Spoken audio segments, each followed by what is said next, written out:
മുഖ്യമന്ത്രി പിണറായി വിജയന്റെ മരുമകൻ കൂടിയായ മന്ത്രി PA മുഹമ്മദ് റിയാസിന്റെ വിദേശ സഞ്ചാരങ്ങളിൽ സർക്കാരിന് മൗനം.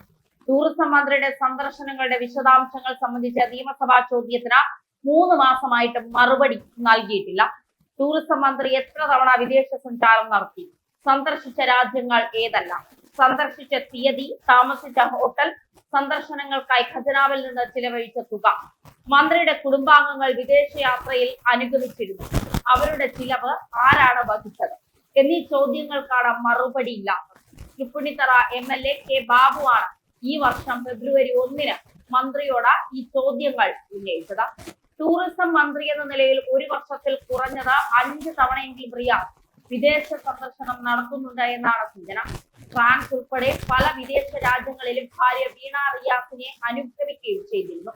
ഖജനാവിൽ നിന്നും പണം മുടക്കിയുള്ള ഈ യാത്രയിൽ എന്ത് ഗുണമുണ്ടായെന്ന കാര്യത്തിൽ ഒരു ഉത്തരവും സർക്കാർ നൽകിയിട്ടില്ല. മുഖ്യമന്ത്രിയുടെ വിദേശയാത്രയും ദുരൂഹമാണ്. നേരത്തെ വിദേശയാത്രയ്ക്ക് ശേഷം നേട്ടങ്ങൾ വിശദീകരിച്ച മുഖ്യമന്ത്രി മാധ്യമങ്ങളെ കാണുന്നത് പതിവായിരുന്നു. എന്നാൽ ഇപ്പോൾ ആ പതിവും അവസാനിപ്പിച്ചിരിക്കുകയാണ്. 4 ദിവസം മുൻപ് റിയാസും വീണയും ദുബായിലേക്ക് പറന്നിരുന്നു. 19 ദിവസത്തേക്കാണ് റിയാസിന്റെയും വീണയുടെയും യാത്ര. ദുബായിക്ക് പുറമെ ഇന്തോനേഷ്യയിലും സിംഗപ്പൂരിലും റിയാസും വീണയും സന്ദർശനം നടത്തും. ഭാര്യയ്ക്കും കൊച്ചുമകനുമൊപ്പം മുഖ്യമന്ത്രിയും ഇന്തോനേഷ്യ, സിംഗപ്പൂർ, ദുബായ് യാത്രയ്ക്കായി പോയിട്ടുണ്ടായിരുന്നു.